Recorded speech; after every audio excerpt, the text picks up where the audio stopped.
বন্ধুরা, পরিবার বিষয়ক অনুষ্ঠানে আপনাদের স্বাগত জানাই। আজকের দিনে মোবাইল ফোন আমাদের জীবনে অবিচ্ছেদ্য অংশ হয়ে দাঁড়িয়েছে। একই ঘরে বসে থেকেও পরিবারের সদস্যরা যেন আলাদা আলাদা জগতে বাস করে।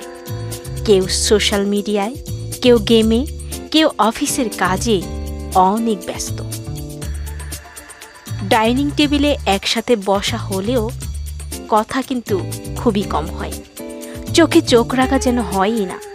প্রযুক্তি আমাদের দূরের মানুষের সাথে যুক্ত করলেও কখনো কখনো কাছের মানুষদের থেকে অজান্তেই দূরে সরিয়ে দেয়। তবে সমস্যা কিন্তু মোবাইল নয়, সমস্যাটা হচ্ছে তার অতিরিক্ত ব্যবহার। যদি আমরা সময় ঠিক করে মোবাইল ব্যবহার করি এবং পরিবারের জন্য নির্দিষ্ট সময় রাখি, তাহলে সম্পর্ক আরও গভীর হতে পারে। একসাথে গল্প করা, খাওয়া, হাসি ভাগ করে নেওয়া, এই ছোট ছোট মুহূর্তই পরিবারকে আরও সমৃদ্ধশালী করে তোলে, পরিবারের বন্ধনকে আরও দৃঢ় করে তোলে। তাই প্রয়োজন সচেতনতা, যেন মোবাইল আমাদের সম্পর্কের মাঝে দেয়াল হয়ে না যায়, বরং যেন সেতু হয়ে দাঁড়ায়।